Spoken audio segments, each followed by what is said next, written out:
حضرت یونس علیہ السلام کی دوستی ہوگی حضرت جبریل امین سے، تو جناب جبریل ملنے آئے۔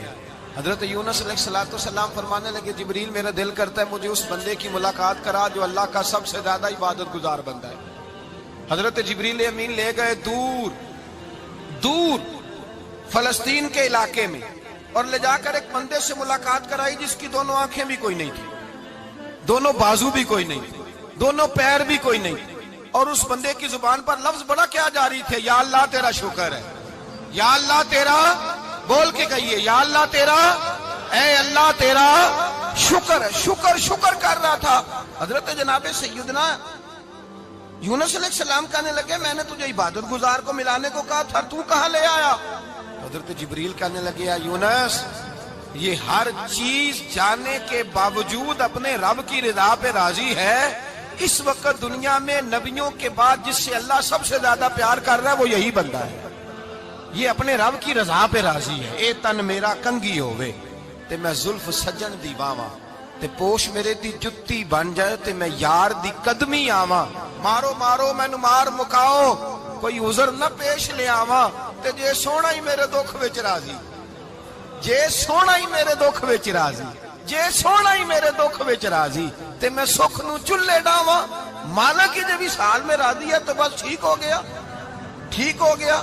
وصل اچھا ہے نہ فراق اچھا ہے، بس جس حال میں محبوب رکھے وہی حال اچھا ہے، بس جس حال میں انہوں نے رکھا بات ٹھیک ہو گئی۔ اس میں اب انسان شکوہ کرتے پھرے کہ یہ کس طرح ہے وہ کس طرح، اپنے آپ کو مطمئن رکھا ہے۔ مشکل کے بعد جو آسانی حضرت لقمان حکیم، ان کے نام پر قرآن مجید کی پوری سورت ہے۔ حضرت لقمان حکیم علیہ رحمہ آپ اپنے بیٹے کو نصیحت کر رہے تھے، کہنے لگے بیٹا کو مشکل آئے تو گھبرانا نہیں، کوئی مشکل آئے تو کرے بیٹوں کو سمجھ آ جائے کہ مشکل آئے تو، سمجھ آ رہی ہے بات کی، مشکل آئے تو۔ اور کیا خوبصورت جملے، بیٹے کو بٹھا کے کہتے ہیں بیٹا چھوٹی مشکل آئے گی تو اللہ بڑی مشکلات آسان کر دے گا، سمجھو چھوٹی مشکلات آئیں تو اللہ نے بڑی مشکلیں اس نے آسان کر دی۔ اور آپ کو بتاؤں اصل انسان ہوتا ہی وہ ہے جو مشکلوں میں جینے کا ڈھب سیکھ جاتا ہے، وہ بن جاتا ہے جو کرب کے حالات میں جینے کا سلیقہ سیکھ جائے۔ اپنے بچوں کو یہ سمجھانا، حضرت لقمان بیٹے مشکل آئے تو گھبرانا نہیں، بڑی کو ٹال دیتی ہے، وہ نیکی کا اور آسانی کا پیش خیمہ ہوتی ہے، اللہ اس کے بعد آسانی سمجھا رہے ہیں۔ کچھ دنوں کے بعد کہنے لگے آؤ فلاں اللہ کے نبی کی ملاقات کو چلیں، فلاں نبی علیہ السلام سے ملنے چلتے ہیں۔ اس زمانے میں جو نبی تھے ان سے ملنے چلے گئے، بیٹے کو بات یاد تھی، گھوڑے پہ بیٹھے، امام ابن جوزی نے اس کو لکھا ہے، گھوڑے پہ بیٹھے تھے دونوں کے پاس گھوڑے تھے۔ اب رستہ بہت زیادہ تھا، کھانا ساتھ لے لیا، پانی ساتھ لے لیا، رستہ لمبا تھا، صحرا کا علاقہ تھا۔ جب جانے لگے تو اتنی سخت گرمی ہوئی کہ گھوڑے بھی بے ہوش ہونے لگے، اچانک ایسی گرم لو چلی کہ گھوڑے بھی۔ اب دونوں باپ بیٹا جو تھے وہ بڑی جوش میں تھے کہ جانا ہی جانا ہے، گھوڑے سے اتر کر کے پیدل چلنے لگے۔ اب پیدل چلتے چلتے ذرا آگے گئے تو اب گرمی میں جتنا بندہ پیدل چلتا ہے اتنا پیاس بھی زیادہ لگتی ہے، تو پانی پیتے رہے، کھانا کھاتے رہے، کھانا پانی بھی ختم ہو گیا۔ تھوڑا آگے چلے نا، اس قدر تکلیف بڑی کہ حضرت جناب لقمان کے بیٹے کے پیر کے اندر ایک ہڈی پیوست ہو گئی، اتنی بڑی ہڈی تھی وہ اندر ہی چلی گئی، پیر خون کے فوارے گرنے لگے، بیٹا بے ہوش ہو گیا۔ حضرت لقمان اس کے سرانے بیٹھے تو بیٹا تھا نا، آنکھوں میں آنسو آ گئے۔ بیٹے نے آنکھ کھولی تو کہنے لگا ابا جی آپ تو صبر کرنے والے ہیں، آپ رو رہے ہیں۔